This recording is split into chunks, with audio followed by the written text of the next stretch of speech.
The following program is presented by the Metropolitan Library Service Agency.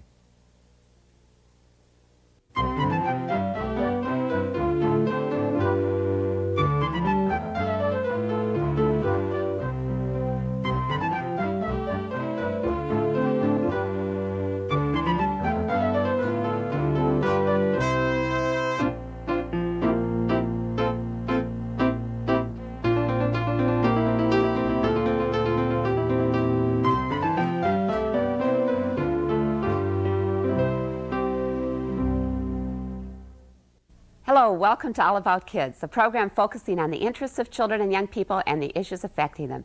Baseball is an interest of many families in Minnesota, and our guest today is Frank Quilici, ex-player and manager of the Minnesota Twins. He'll be talking with Mike Gelfand from the KQRS Radio Morning Show about activities of the Major League Baseball Players Alumni Association that benefit children in our neighborhoods.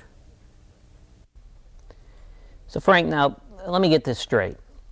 In this day and age, you're actually trying to get more kids into sports. Is that right? I mean, kids want to play Nintendo. They don't want to play sports. It's scary, Mike, but they really don't want to play in Nintendo, whatever you want to call it. I've never seen the game, actually. But they've got to be given a reason. Mm-hmm. And unfortunately, in a lot of respects, we have taken a lot of the professionals out of the parks. And kids don't have the people or the volunteers that they need to go out and participate. So what you're saying is that you can create some kind of an environment that'll get the kids away from the video games and back to the parks? I think we can. I'm joined and was a charter member of Major League Baseball Players Alumni Association, Mike. I'm the president of the Minnesota chapter. We've been somewhat inactive because most of the guys had to go out and make a living. But now we're starting to focus. Guys like Julio Becerra have retired from his job at Dayton's. He says, I'm yours, Frank. What do you want to use me for? Tony Oliva has always been involved with kids. Johnny Castino gets involved. George Thomas. We got about 59 guys in Minnesota that are ex-Major League players. And these are all guys like you who unfortunately were born about 20 years too soon, right? Financially, maybe. I mean, there's a few zeros separating you from today's players. Yeah, but us old guys, we always say we don't care about the money, which we get teed off when these current players think they deserve it. Yeah. That's the problem. Yeah, I can see that. But the point is, with the guys that we're involved with, Bobby Johnson, who was with the Baltimore Orioles for years, he helps the Twins out with their clinics and does a fabulous job on the circuit. We're the kind of guys, I guess, that played sandlot ball. And I happened to grow up in Chicago, and that was a wonderful, wonderful park district. And you grew up playing softball with your bare hands in Chicago, right? Really, they call it kitten ball. We called it Windy City ball. It was a 16-inch ball. You played with 10 people. You had a short center, a guy that actually made the double play at second base. And without us knowing it, Mike, we were teaching ourselves fundamentals that we took with us into baseball. Because you had to catch everything with two hands. The ball was too big. You can imagine, at 9, 10 years old, your hand wasn't big at all, so you had to literally hold the ball with two hands, bring it back into a throwing position, get under it, and go over the top. And you were actually working on fundamentals without knowing you were doing it. And so when I start teaching kids and we start working with kids, we talk to them the importance of catching with two hands, not as much as being sure of yourself, but it's quicker. When you get both hands on it, you're ready to throw, and then you got to start thinking about throwing the ball accurately. But Frank, people are going to say times are different. When you were a kid, there wasn't that much to do. You didn't have a hat to whatever in, and times have changed. Kids don't want to do this anymore. Well, I think that's a fallacy, and we were going to talk about it a little bit later, but I think really evidence of this, we can go to the Chicago Park District, for instance. Bobby Brown, the former president of the American League, suggested that people begin to bring baseball back to the inner city. They call it the RBI program, Return Baseball to the Inner City. And established rookie leagues. Well, about 5 years ago, the McCormick Foundation of Chicago, that owns the Chicago Cubs, suggested to the Park District, they put a budget together, and entice 6 to 12-year-old kids to come back and begin playing sandlot ball. Well, a fellow by the name of Joe Sarna started it. He's in charge of citywide recreation, put a budget together for 10 parks. They got about 60 teams. Kids started coming into the neighborhood and playing in the park district. Got some volunteers, but they started to get some professionals involved again. Long story short, it's 5 years later, Mike. This year is going to be 80 parks in the Chicago Park District. They are going to have 10,000 kids between 6 and 12 years old playing recreational baseball. Wow. This is with some pitching machines. They forget about the scores. We're talking about teaching these kids at this age some of the social values that are involved in playing the game. Responsibility, discipline, leadership. Negotiating. Team. You got it. They negotiate. They negotiate who's going to be on each other's team. It's true, yeah. What we got to do is take the money out of this stuff. Yeah. And kids don't know about money. The only reason they learn about money is because adults start talking to them. Sure. What we say to the kids is, you know, when we played to play in the major leagues. I want to play in Comiskey Park.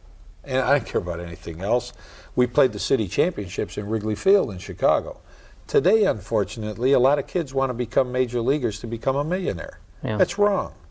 And we as adults, I think, have got to get back into it again with these kids and show them the pure enjoyment of getting involved in recreational sports.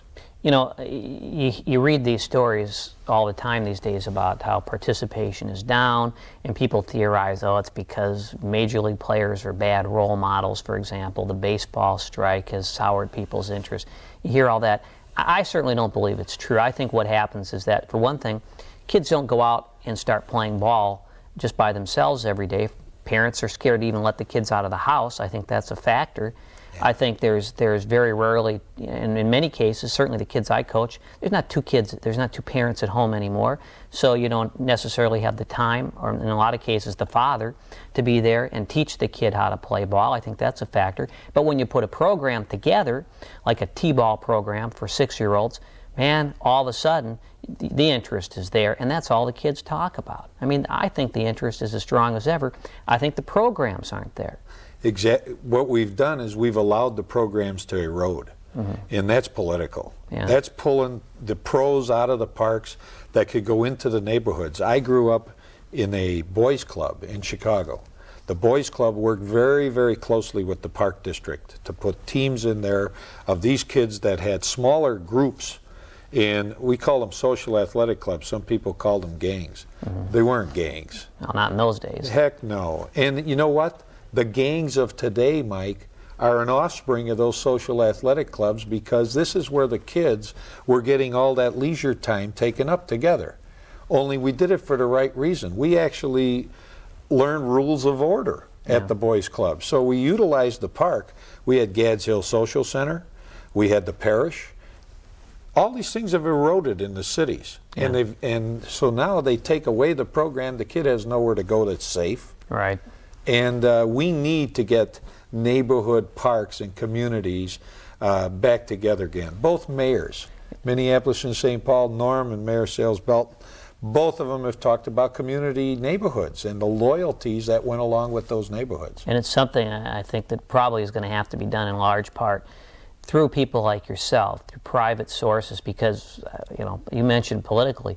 We live in a time where it's politically acceptable for a congressman to vote for multi-million-dollar useless defense plants as long as they're in his district, but it's considered pork barrel to come up with a few $1,000 so they can turn the lights on a basketball court at 10 o'clock at night. So the money's got to come from you guys. Now I know you basically have 4 or 5 areas where you think privately we can get this thing done. Now you touched on the Major League Baseball Players Alumni Association. So let's just flesh that out and then we'll go on to the next thing. What can you guys do that hasn't been done so far? Well, I think we got to start at a grassroots level. And since getting involved in community cable access, public radio, public television, even some of the networking that we're doing with some of the networks, I felt that it might be fun to start what I called a major sports network. Okay, that'd be like the second prong here. Exactly, and we would work under the nonprofit status of Major League Baseball players' alumni. By developing a major sports network, I'm not focusing solely on sports or recreational sports. What I'm trying to focus on is getting adults to start gearing themselves at kids with recreational sports, and it doesn't only have to be baseball or softball. It can be anything. It can be the midnight basketball we're talking about, but I want to use the network to show what is available in a town and what we're capable of doing. I've talked with some wonderful people, guys like Tony Sandler, for instance, of Sandler and Young, who was instrumental in doing so much for the Twin Cities Youth Symphony. People don't realize that this guy saved the Minnesota Orchestra. But I've got grandchildren, and they come over and they're watching cable, the local cable access, and they watch a bunch of third graders on there singing for their school on the stage. They get finished, these kids are applauding and saying, "Grandpa, is that good? I want to do that." And we talk about it together. It doesn't have to be cable access, it can be public television. But we've got to start showing them what's available out there, and especially the inner cities where they can't afford cable.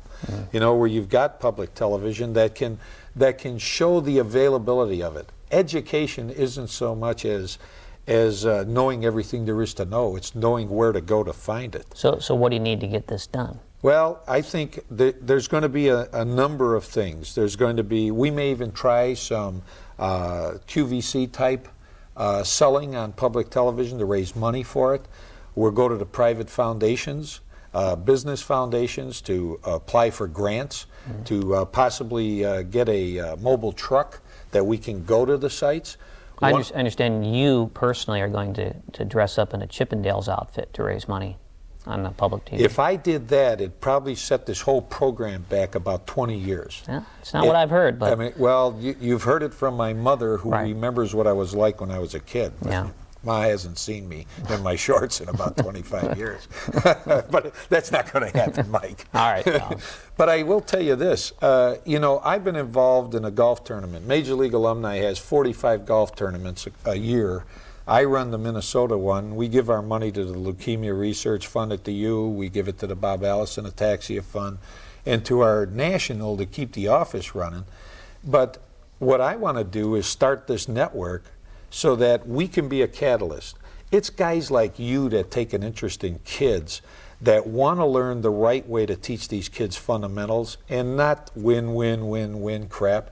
It's get these kids involved so they've got some type of integrity and they feel good about themselves and accomplishing some things, even something as simple as throwing a baseball correctly. Yeah, I had you at our Little League practice the other day, and you were teaching the kids, but of course along the line the coaches were learning a lot, just when you were giving little tips like how to throw the ball, and it was very useful. But one of the things that strikes me about that is that in a lot of ways it's a little late for that. You know, we've got 10, 11, 12-year-old kids. I think we need to get started a lot sooner learning those fundamentals and getting the kids into it so they can really appreciate the game. I mean, what can you do to get it started sooner? Well, I think this Cup Care program was something, I think the 6 to 12 years old, one of the things we've got to do, I was talking to the mayor in St. Paul, Norm and I started talking about if we have to knock buildings down to build parks in an area where kids can walk to the park, then let's do it. And ironically, there are some federal grants that are out there for just that purpose, but I think there's a spot for environmental, but I think there's got to be a spot for both. And we got to start really concentrating on providing some things for our kids.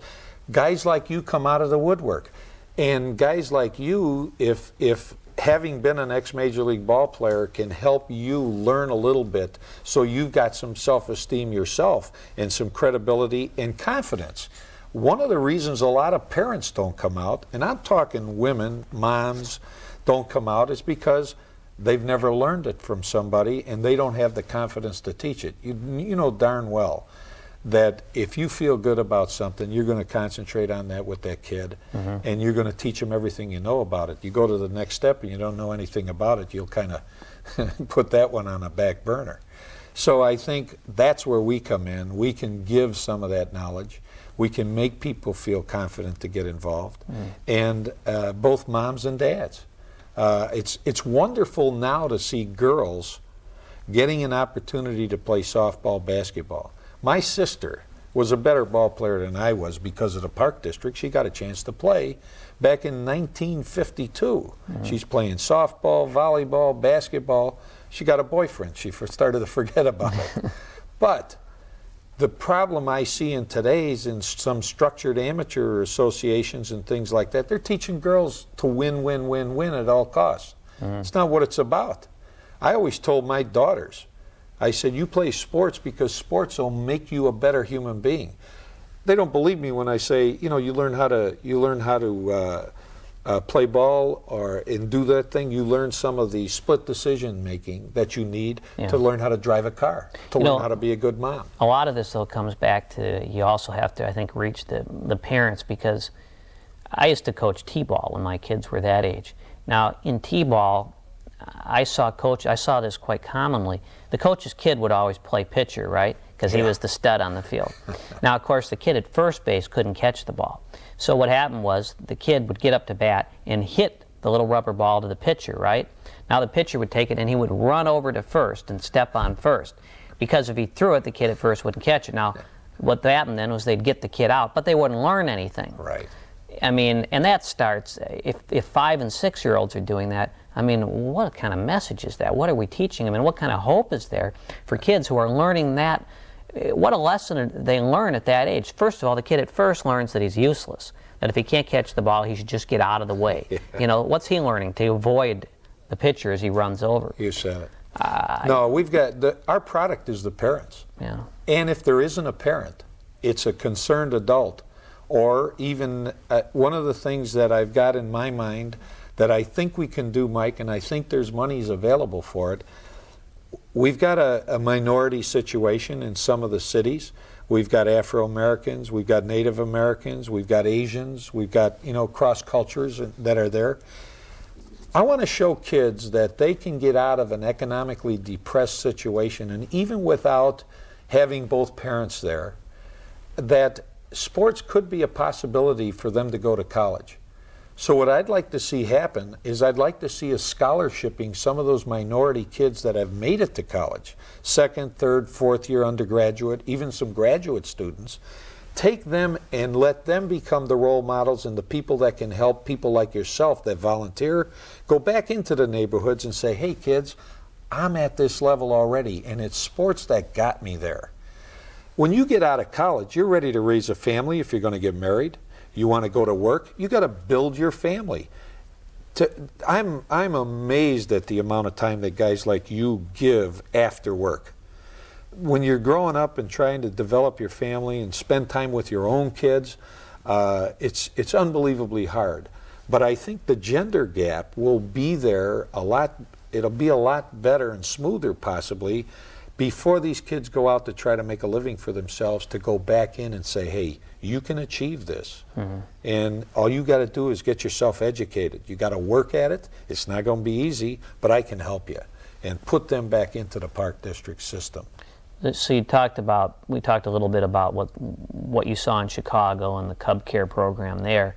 And I know you want to get something like that started here in the Twin Cities. There really isn't anything like that now, is there here? I mean, there's the beginnings of it in your mind. The Twins are starting to get involved. Bobby Van Buren is a community affairs director for the Minnesota Twins. I'm on the Twins Community Fund board.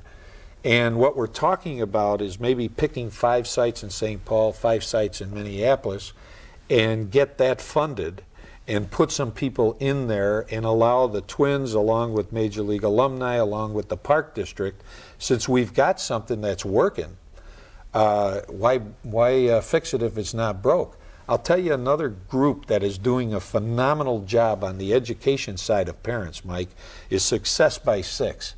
Jim Rainier, former chairman of the board of Honeywell 6 years ago, started an alternative school for moms over at Honeywell. He went into the school system for a period of time, got a middle school that he was going to be the principal of. You know what his first job was? To get rid of the pimps in the schoolyard. And he himself was a solo parent. And he knew by bringing up 5 kids as a solo parent when he's running Honeywell that the starting time of the school wasn't practical for a lot of these parents. So the first thing he did over at the middle school is he changed the hours to 9:30. What he did, he got 2 bonuses. He eliminated about 75% of the dropouts because parents were in a frame of mind where they literally could get their kids ready. The real bonus for him at the middle school level was no repeat teenage pregnancies after 2 years. Huh. You're filling the gap. Instead of a gang, instead of a pimp, you're talking about some people that care about them in the parks, in the schools, guys like yourself, and all the volunteers, men and women, that are with these kids at a vulnerable time. And so, long story short, with his program, by utilizing United Way, which is private agencies developing systems and social things, agencies that could help, he's in 110 cities already. So I said to Jim and Beverly Probst, who's their community action executive, I says, Bev, we need some sports to take the edge off. It can't be education, education, education. In fact, every time they've gone back into communities to talk about the riots and the things that have happened, they talked with these parents and the kids. The one main ingredient that's come up is there wasn't a safe place to go for recreation. Yeah. We need it. We're going to get the money somewhere. Somehow we're going to go to private foundations. We're going to go to the government. We're going to go to people. There's a group out there called Business for Social Responsibility. Shell Mann is a gentleman I met on the plane, and he's got a company called J3 Learning. They're teaching computer programs to kids, to parents, to corporate America. He says, you teach them how to play sports, I'll teach them how to learn. You know, Frank, these are very strange times we live in right now. I mean, we live in a time when the public money goes for private sports franchises, but the schools are run for profit, which to me seems like sort of turning things around, you know. Yeah. I mean, I think there's something wrong here. And in that kind of an environment, you now have to kind of spin things around and try to get people to come up with some money for all these programs. They're all obviously great programs, but you know, you're kind of swimming against the tide. How do you bring all this stuff, all these efforts together? And I guess from the other side of that is, what do people do if they want to get involved? Well, the first thing is, I think television is the greatest way to communicate and to get the word out. As far as making some phone calls, they can make a phone call to me to spearhead some things through my office into some of the agencies that they can get involved with as far as the Park District or what have you. We'll call it the Major Sports Network. And that network is exactly what it's going to be. It's going to be a method of getting these people into the right places to get the job done. So you see this Major Sports Network as possibly being an umbrella organization that can help coordinate all this other stuff? Definitely. We're going to do it through television and getting the word out so that kids are watching it now how many hours a day. Parents are watching it how many hours a day. Why not give them something that's information, say, put it up on the screen and say, call this number, and get some information and direction. We'll have a hotline. This thing eventually will have telecommunications capabilities as far as people there to answer phones. I'm doing some things with public television right now that are going to be replicated, and hopefully this whole program, once we get this thing put together, is going to be able to go to Cleveland, to Chicago, to Detroit, to Kansas City, to LA, to New York, all over the place. Okay, what about right now? There's people watching this show and they want to get involved, they want to help you out, raise some money, do whatever it takes. What do they do? I'll give you a number that they can call. It's here in the Twin Cities. It's 830-1495. They can call that number and we'll begin to disseminate the information to the proper people and begin maybe, what I'd like to see happen is we have a summit meeting. We get enough people interested in this thing and really start something and put some political pressure on. With some of the legislators, I'd like to see this thing get to a point where we force legislation, where we get legislation that'll entice some of the corporations to even get more involved in what's going on and give them. I think what the corporations are looking for is the right infrastructure. Jim Ranier's program is already, United Way has over 300 agencies that they get involved with. What he's done is he's taken the United Way agencies, just one example. Our teachers are spending 43% of their time disciplining kids, taking care of social problems. By taking maybe 4 agencies that were trying to do the very same thing and working with these kids and redirecting them into the schools, they freed the teachers up to teach, which is what they're there for, and handle some of the problems that these kids have with agencies that already exist and are getting funding for it through United Way. So I think what we can be is we can be a catalyst, to put all this stuff together. Jim's got a great infrastructure. We can tag onto that infrastructure through the major sports network and give him some kind of support that is going to send the people to the right places. How much money do you need realistically? Oh, I think in a pilot program, naturally you take as much as you can get. For the park program to go back into the inner cities, they're putting the budget together. I'm going to say, you get something like that going with $50,000 to $100,000. So basically, you're talking about tip money from Kirby Puckett. You got it, which he's done already. Is that right? Which he's done already. Kirby put his money where his mouth is.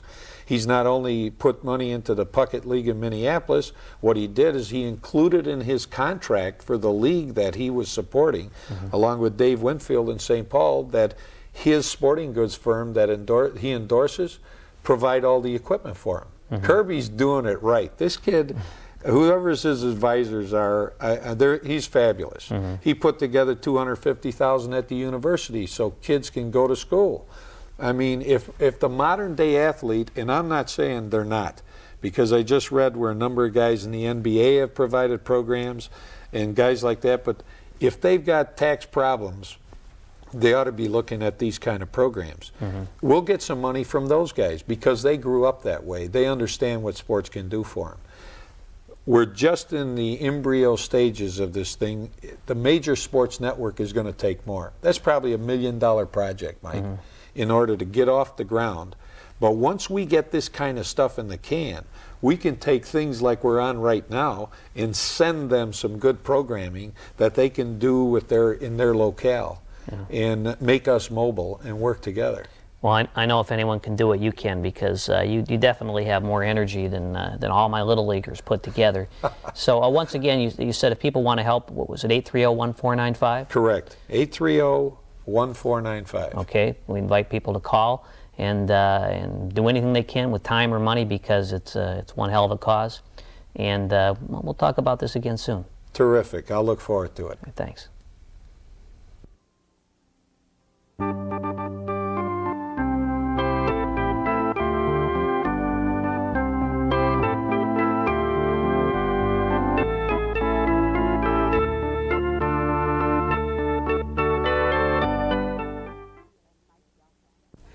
Frank Quilici and Mike Gelfand, quite a team. Thanks to both of you for discussing some of the interesting activities and programs of the Major League Baseball Players Alumni Association. Thanks to all of you for joining us in All About Kids. Please tune in again.